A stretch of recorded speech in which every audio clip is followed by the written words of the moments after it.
Do you ever feel overwhelmed by the ever-changing world of technology? Tech It Out can help make some sense of it all. Breaking down geek speak into street speak, technology columnist, author, and TV personality Marc Saltzman covers consumer technology each week for every listener. Marc tackles the latest news, reviews, and how-tos to help you understand what's hot, what's not, and why.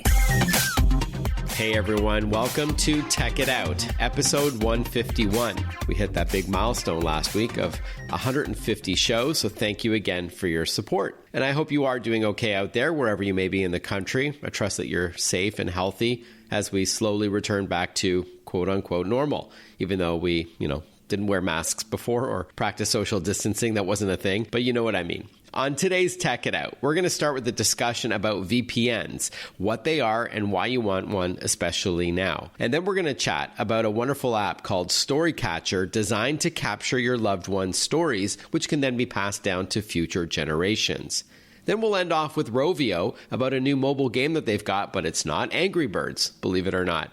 All of this and more on this week's Tech It Out, powered by ASUS. I'll tell you more about them shortly, but let's kick things off. It's been about a year since we've had our next guest on the program, so I'm thrilled to cover this topic again with him. We have Harold Lee joining us. We're going to talk about what a VPN is, a virtual private network, and learn some tips to using them. We're joined on the line by Harold Lee, Vice President of ExpressVPN, which is what I use. Welcome back, Harold. Thanks for having me, Mark. The world has changed quite a bit since we last spoke, and we are going to talk about COVID-19 in a couple of minutes from now. But let's start right from the top as a bit of a refresher, Harold. What is a VPN exactly, and why do privacy advocates suggest we use one? Yeah, that's a great question. So VPNs provide a tool, a service, where your internet traffic is being tunneled through a secure server, a server in a different location, and that helps you in a number of different ways. It gives you more privacy and security because your traffic is encrypted, your IP address isn't visible to the sites and services that you're visiting, and also because you're sending your traffic through other servers, you can access content in other locations as well. Okay, so the primary purpose is to browse the web anonymously. Otherwise, your IP address, which is your unique numerical indicator of where you are, you're going to get targeted probably by ads that are either relevant to your location or they're just looking at your browsing habits. So you're getting, your internet service provider snooping on where you're going. You're getting Google and other search engines. You're getting social media platforms that are all watching where you're going and then trying to target things to you. Is that right? Exactly. So, when you're going from site to site or you're revisiting a site, you might wonder, how are they figuring out that I'm the same person even though I'm visiting different sites, even from different devices at home? And the way that they're tracking you is by looking at your IP address, and that IP address is a unique identifier for you, and also is something that can give away your location. So you can pinpoint what city you're in, and sometimes even more narrowly to perhaps what district you're in, what neighborhood you're in. That's right. And that's pretty scary if you think about it. And then the secondary application, Harold, of a VPN is when you want to make it look like you're from another country in order to access content from there. So for example, if you live in the US and you want to access BBC Player, which is the UK's content streaming service, then you can make it look like you're from the UK so you can access it. Or my friends in Canada who want to access American Netflix, they can make it look like they're from the US by having a US-based IP address, and then they can access Netflix down there. Exactly. So whether it's blocks by services, it is blocks from, say, your employer's school, or in some countries, a country-level block right. Of what sites and services you can access. A VPN helps overcome all of those types of blocks. Yeah, for sure. Okay. So how then do you choose the right VPN? There's many out there.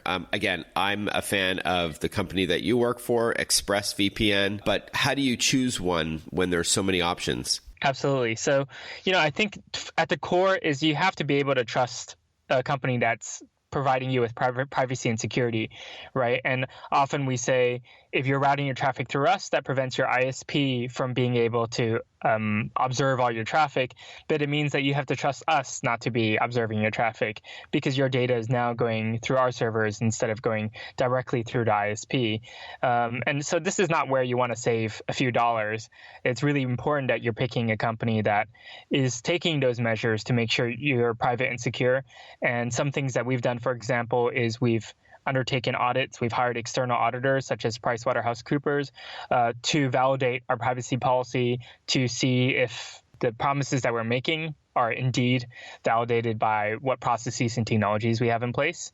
And also, we do things like having advanced technology to minimize data risk. So something we have called Trusted Server ensures that servers are running in memory only. And for lay people, all that means really is that every time the server is rebooted, every single bit of data on that server is wiped clean. So it ensures that we're minimizing data risk. Even though we're not collecting any data in the first place, we want to make sure that there is absolutely no risk that there's a trace of data after we've rebooted our servers. So elements like that, I think your listeners can spend some time understanding more different VPN companies and what privacy and security measures they're taking. Yeah, that's all great information. And anecdotally, there was another VPN that I was using that kept dropping me off the VPN service while I was using it and then exposing me, right? So, that's something that happened all the time, no matter what device I was on. And that's just not acceptable in my opinion, where the whole point is to help you remain anonymous, right? It would just happen mid-session. That has never happened with ExpressVPN. We're chatting with Harold Lee, VP of ExpressVPN. We chatted about what a virtual private network is and why privacy advocates suggest we use one.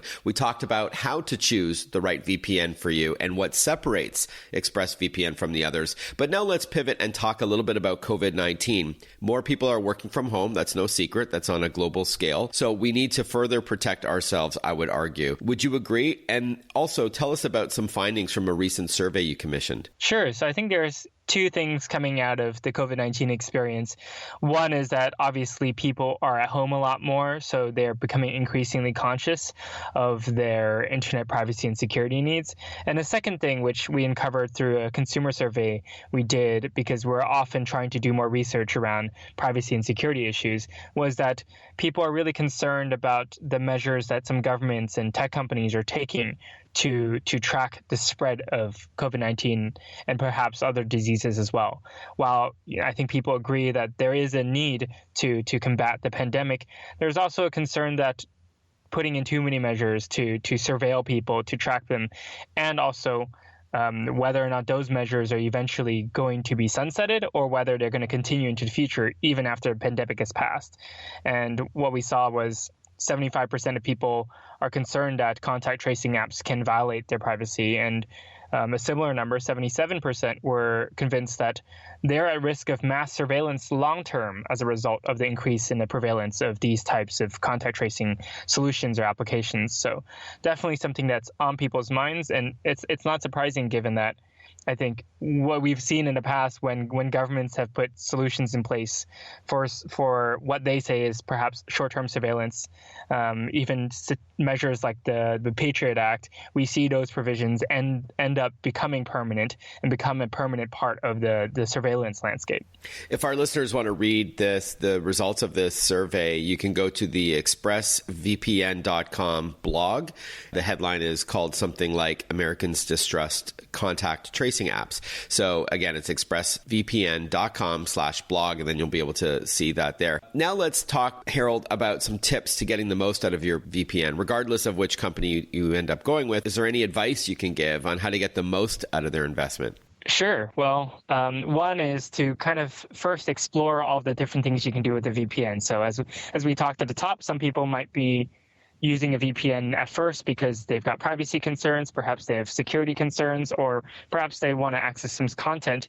And if you're entering the VPN space with one of those in mind, you can start thinking about the other ones. When I'm using public Wi-Fi in a cafe, in a hotel, in an airport, I should just turn it on to protect my security and privacy. Or if you're using it for privacy and security reasons, you can find out, hey, what are the bits of content, what are the shows that I could be watching that I can't right now because I'm located somewhere specific or I'm traveling.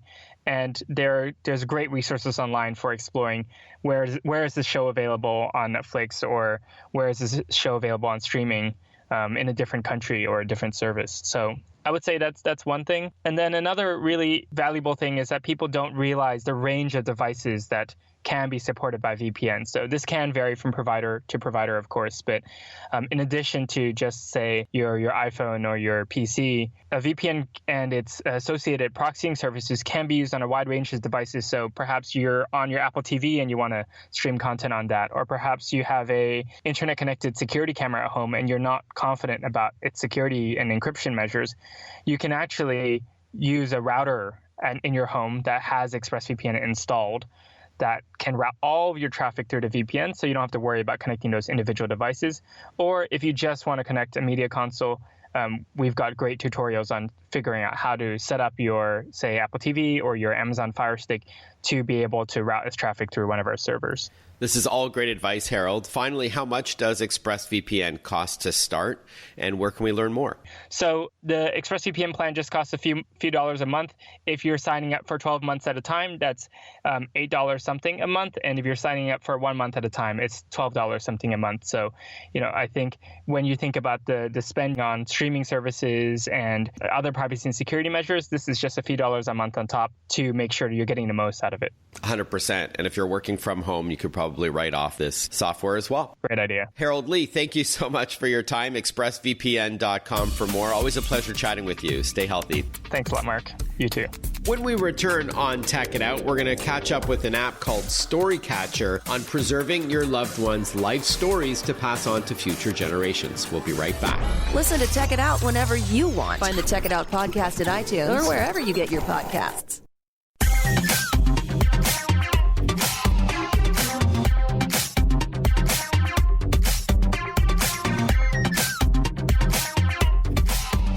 Welcome back to Tech It Out, powered by ASUS. For those in search of incredible, ASUS creates technology for today and tomorrow's smart life, including its line of award-winning laptops, desktops, monitors, smartphones, smartwatches, tablets, and much more. For those in search of incredible, visit asus.com/US/radio for more info. That's asus.com/US/radio. Especially given this global pandemic, where more than 120,000 Americans have already passed away because of COVID-19, and that's at the time of recording this, probably higher by now, it has also served as a bit of a wake-up call to better immortalize our loved ones so that their stories, their memories, can be passed down from generation to generation. I wrote about these so-called time capsule apps for USA Today the other week with a few different ways to capture amazing stories from relatives and friends so that it is archived forever. And I included one that I really liked called StoryCatcher. Joining us on the line to talk about StoryCatcher is April Bell. She's the co-creator of this app. Welcome to the show, April. Hey, Mark. Thanks for having me. So StoryCatcher is an app that, as the name suggests, catches your stories so that you can share them. And I know it's a bit grim in my intro about what's going on, but it's kind of hard to ignore that we are losing relatives when we maybe didn't expect to. And then you're like, oh my gosh, they had such great stories of being in the war, or what was it like growing up in America as a black man in the 60s, and we never caught any of this. So tell us a bit about what StoryCatcher is all about. Well, yeah. So, as you say about the pandemic so one of the obstacles that I've experienced in my legacy video business along the way is that as human beings, we all kind of think we're immortal. So now we're sort of being presenced with this concept that, oh, maybe I'm not, and maybe my loved ones aren't. So then StoryCatcher, it's really just like a fun and simple iPhone app that you can capture and share video legacy stories with. So when I started Tree of Life Legacies in 2008, I was committed to capturing people's legacy stories on video to allow them to share those stories with loved ones now and to pass those stories on as an heirloom gift for future generations. Because, we all want to know where we came from, and research has actually proved that. happiness research has also proved that children who know their family's narrative are happier and more resilient than children who don't. No, that's interesting. Yeah, there was a research study that was done in the late 90s by Emory University, Robin Fivish and Marshall Duke. So one of the researchers' wives was a psychologist, and she worked with at-risk youth. And she noticed that the kids that were able to deal with stress seemed to have a common trait. And so she shared this with her husband, who happened to be a researcher, and he said, interesting. And so him and his partner, so Marshall Duke and Robin Fivish, they created this, what they called a Do You Know survey, and it asked 20 questions about what the kids knew about their families. And so they combined their so like things like, do you know the where your grandparents came from? Do you know the story of your birth? Do you know how your parents met? Do you know of a tragedy that happened in your family? And so then they took their survey along with a variety of other psychological tests. And what they discovered was the kids that knew more about their family history displayed a greater sense of happiness and resilience than the children who didn't. And then what happened shortly thereafter is 9/11 occurred.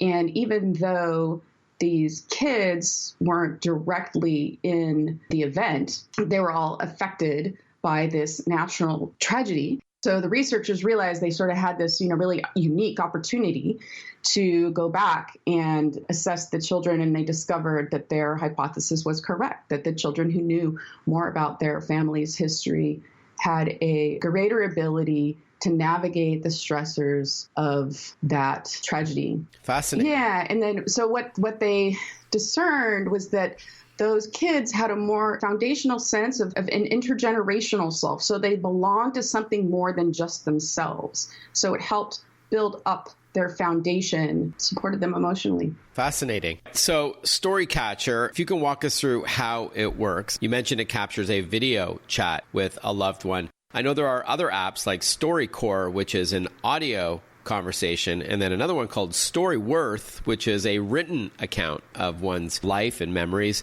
But I love the idea of video, since we have this device in our pocket, 80-odd% of the population does. So when we return on Tech It Out, I'm going to ask you how we get going with StoryCatcher. What's the process like with that smartphone, and how are we prompted for questions? And then how do you save and share all of this information? We are talking about StoryCatcher. This is an app that I wrote about for USA Today, among others, on what I call time capsule apps. This is a way to preserve your family's stories. Maybe you've got an aging parent or grandparent. Let's face facts, as grim as that sounds, they're not going to be around forever. So you should archive these great stories of theirs once it's digitized, and with like 4K quality, amazing video quality that we can capture now. You will be very happy that you did this, because one day it may be too late. Again, not trying to sound alarmist here, but I have aging parents. I have a mom who's over 80, and she's had a few bouts of cancer. We've had a few scares. My dad is also slowing down. So these are the kinds of things that I want to preserve for my kids, my 3 kids, so they can best know their grandparents, of course. When we return on Tech It Out, we will continue chatting about StoryCatcher. You're listening to the Radio America Network. I'm your host, Marc Saltzman. If you have any comments or questions or suggestions about the show, you can hit me up at tech@marcsaltzman.com. That's Mark with a C, Saltzman with a Z. We'll be right back with more Tech It Out. Want to follow Mark? Google him. Mark with a C and Saltzman with a Z.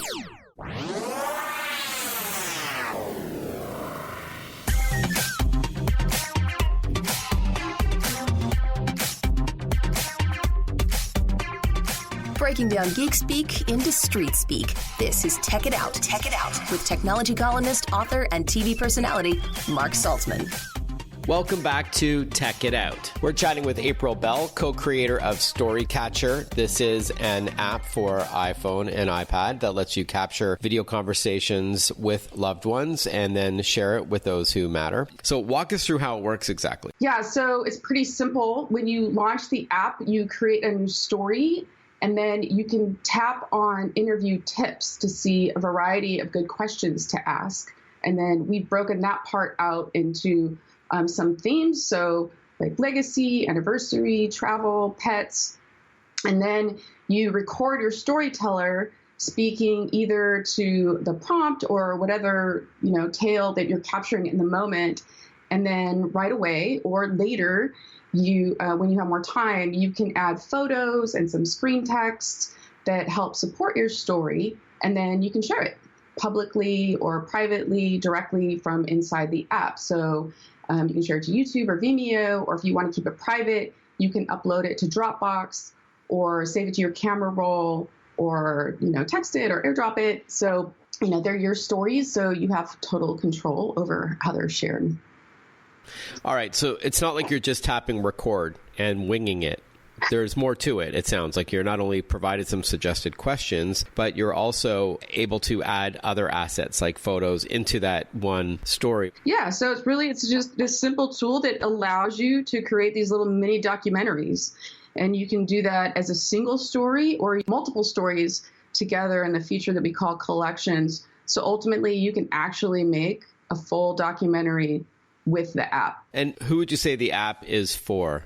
If I sort of pressed you to figure out who your demographic is. Yeah. So it's for people that are interested in capturing and sharing their personal stories.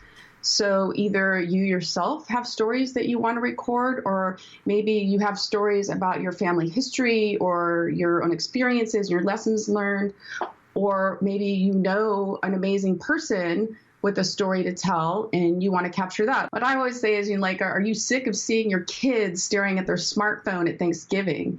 You can just sit them down next to an aunt or a grandparent and have them capture some of those family stories that we've all heard a gazillion times, but then, sadly they're forgotten the details of once our loved one is no longer around.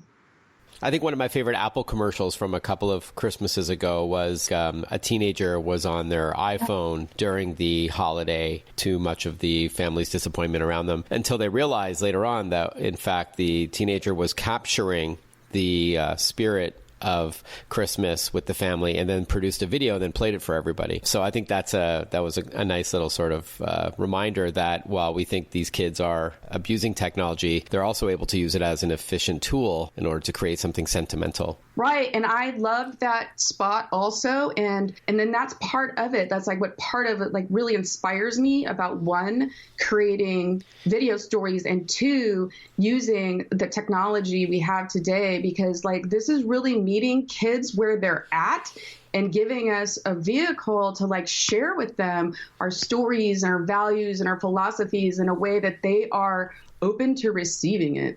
I know you take privacy very seriously. Tell us about the steps that StoryCatcher goes through to protect your users' privacy. Well, first of all, once you download the app, it's yours. And, we don't do any data collection. I mean, fundamentally, that's it. And we've also removed some features from the app. We were connected to some other apps that we discovered were kind of sniffing around in people's phones. So we, took that app off of our share function. So let me guess, because I've played around with the app. I think it's a big one that starts with the letter F, and it rhymes with brace hook. So you removed Facebook as an option. Wouldn't you think that would be a popular platform for your users to share this video on? What do you tell the people when they write to you, say, hey, I can't share this to Facebook from within the StoryCatcher app? Because they can just save the video to their camera roll, and then they can upload it by the Facebook app from their phone. So they can still do it. Enough. We just took it out of our share function. Yep. That's commendable. All right. So April, how much does StoryCatcher cost? And is there an Android version in the works? I am a Samsung Galaxy phone user. Right. But I have an iPad that I use for some apps that aren't available on Android. So StoryCatcher is $4.99 on the Apple App Store, and we've been working on an Android version for a while, but it would seem that the iPhone's base model is just more powerful, and it can handle the video rendering function more readily than most Android devices. So we've been working on a different way to render the video so you could share them. No launch date yet, but we're working on it. Okay.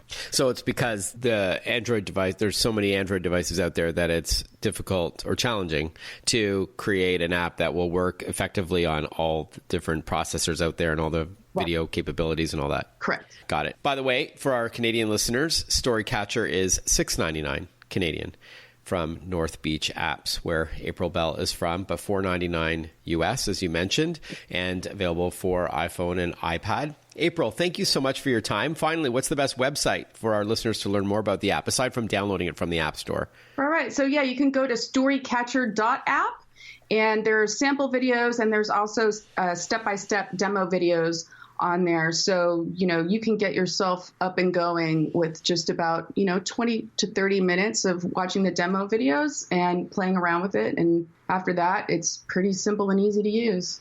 All right, storycatcher.app. So there's no .com in there. It's simply storycatcher.app. Yes. April, thank you so much for your time. Continued success with StoryCatcher. And it's been a pleasure chatting with you. Stay healthy. You too, Mark. Thanks. Don't forget that coming up on the show, we're going to catch up with Rovio. This is an award-winning game studio based in Finland, best known for the Angry Birds franchise. It's been a huge, huge game franchise, as you know, over the past decade. It has led to online video series and movies like blockbuster Hollywood films and other merchandise like apparel and collectible action figures and all that. Well, they've got a new game coming out that is not based on Angry Birds. So we're going to catch up with them for a first look at Small Town Murders, as it's called. It's more of a puzzle game, but we'll get to all of that. You are listening to Tech It Out, powered by ASUS. This company creates technology for today and tomorrow's smart life. And that includes its line of award-winning laptops, like its Chromebooks, its ZenBooks, VivoBooks, and ExpertBooks for the business person out there. They also make desktops and monitors and smartphones and tablets and smartwatches and gaming gear, the ROG or Republic of Gamers line of gear as well. ASUS.com has more info, ASUS.com. We'll be right back. Stay with us. Breaking down geek speak into street speak. Check it out. Hosted by Marc Saltzman.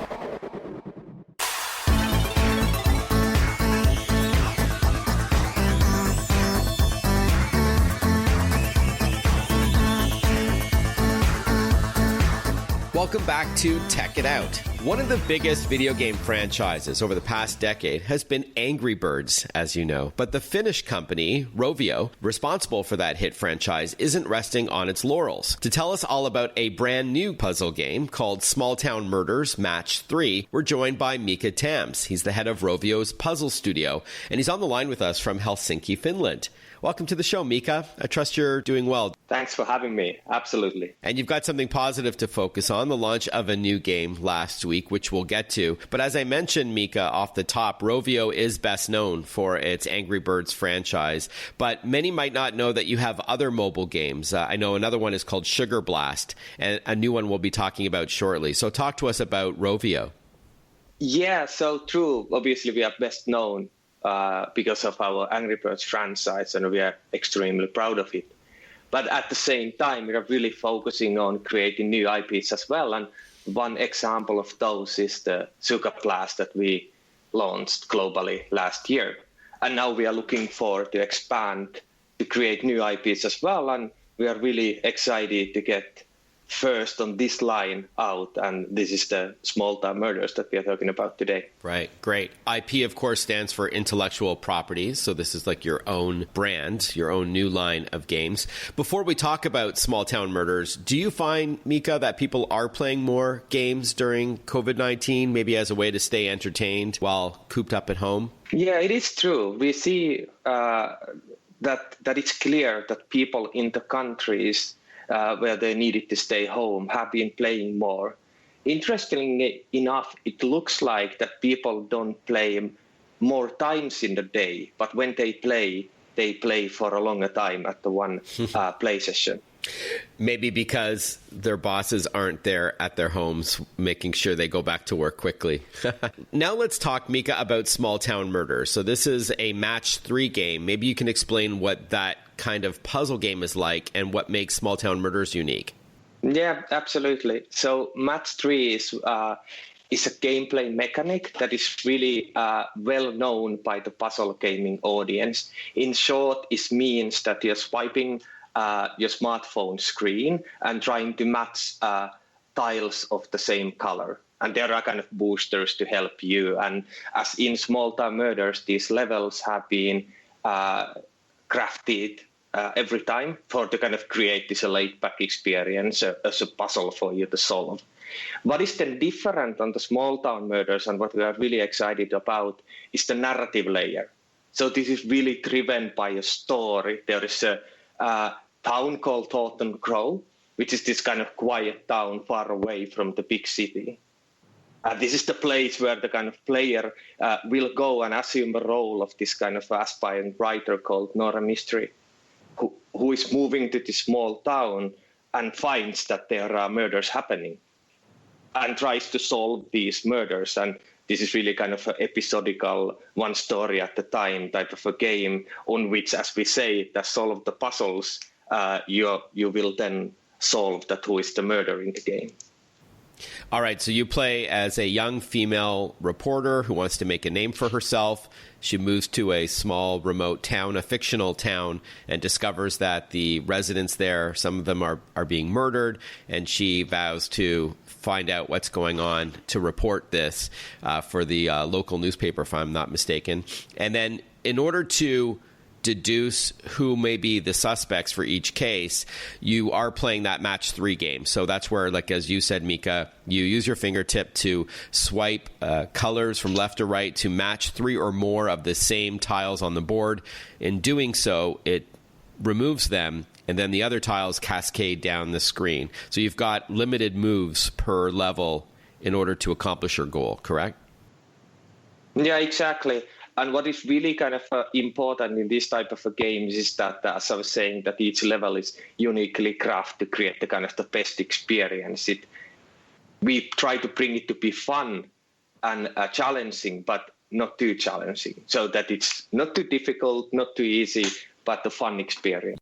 You know, I've been playing it, and I find that it is relaxing, but also challenging as well. So I think you straddled that line really well. We're chatting with Mika Tam. He's the head of Rovio's puzzle studio based in beautiful Helsinki. We're chatting about a brand new game from Rovio, not an Angry Birds game this time around, but it's called Small Town Murders Match 3. Came out last week for both iOS devices like iPhone and iPad, as well as available at the Google Play Store for Android as well. Now, since this is radio, Mika, maybe you can explain what the graphics are like. I know some of our listeners may be familiar with Candy Crush. So does it look similar to that in the gameplay department? Yeah, maybe you could say that the kind of the core game experience in many of these match 3 puzzle games, that there are similarities, so that the people who are fans of the genre can kind of understand immediately how to play, so to make the kind of experience to come into a new game relaxing and engaging. But what we're really excited about, the graphics themselves, is the story and kind of the characters are presented and how the town where the game is happening is presented. So we are kind of really happy that we've been able to create this light, unique looking, like a cartoon movie, looking like a game, that is, it's a murder mystery. So it's a kind of a genre itself that could be taken in a different way, but we choose to take this kind of a light-hearted take and aim to present that with the graphics as well. We're learning about Small Town Murders. It's a brand new puzzle game from Rovio, best known for their Angry Birds franchise. And hey, a free game during COVID-19 might just be what the doctor ordered to help us remain entertained without having to put our hand in our pocket for anything. There are some optional in-app purchases or in-game purchases, which we'll get to after this short break. We're going to learn more about the game, but couldn't come at a better time. You're listening to Tech It Out. We'll be right back. Follow Marc Saltzman on Facebook, on Twitter, on Instagram. Listen to Tech It Out whenever you want.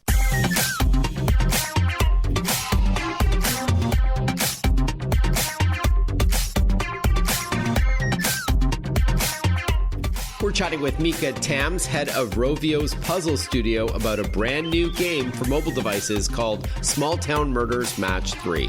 When you collect clues to solve a case, are you then asked to deduce who the suspect is, or is it just done for you? It seems that when I was playing, the game said, aha, this is the suspect. He's a delivery man. Or is there any sort of strategy or tactics that you as the gamer need to employ after you find out who the suspects are? Yeah, we like to say that it's like solve puzzles and then you solve the case. So as a player, you are given the task to choose the order that the clues are collected to kind of reveal that who is the murderer. So the story reveals in the front of you as you play the game through. But from a storytelling point of view, we believe strongly that the best experience in this type of storytelling is this handcrafted, like a novel type of an approach.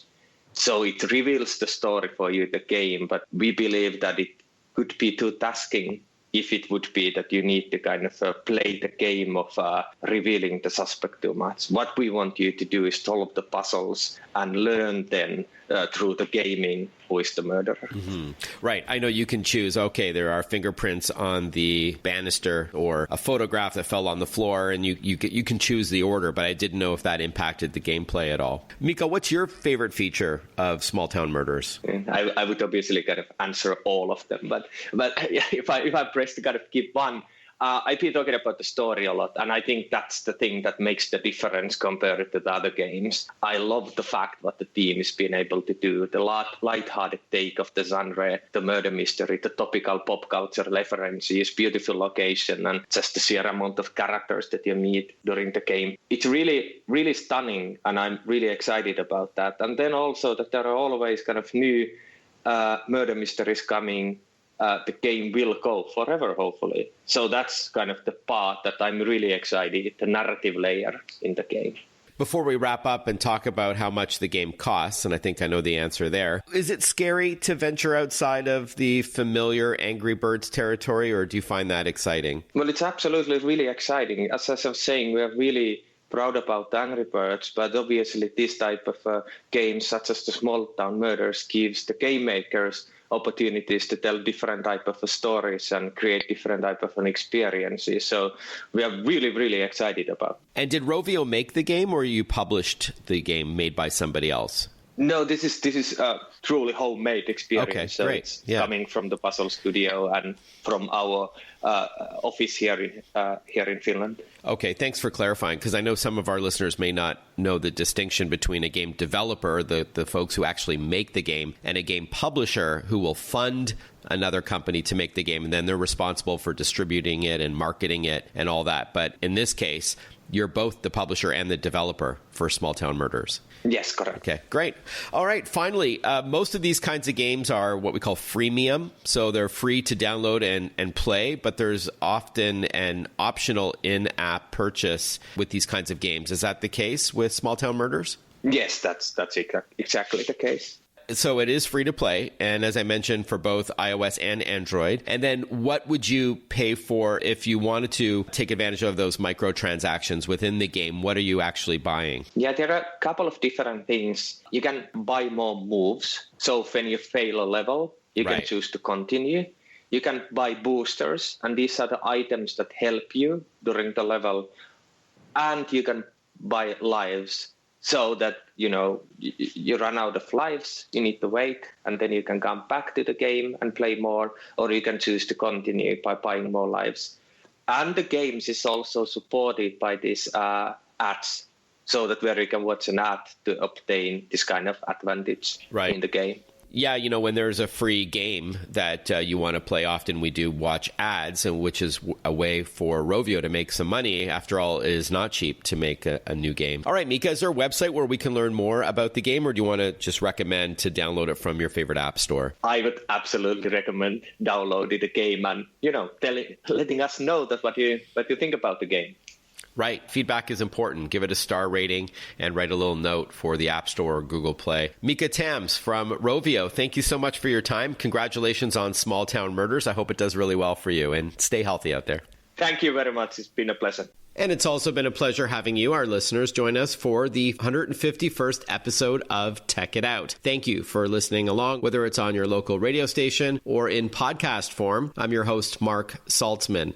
That's Mark with a C, Saltzman with a Z. If you have any suggestions for me on upcoming guests, you can email me at tech@marksaltzman.com. And I'm also all over social media. Tech It Out is brought to you by ASUS. For those in search of incredible, visit asus.com/US/radio for more info on their stellar products. That's asus.com/US/radio. Have a healthy and safe week ahead, and I look forward to catching up with you next weekend on Tech It Out. Bye-bye for now.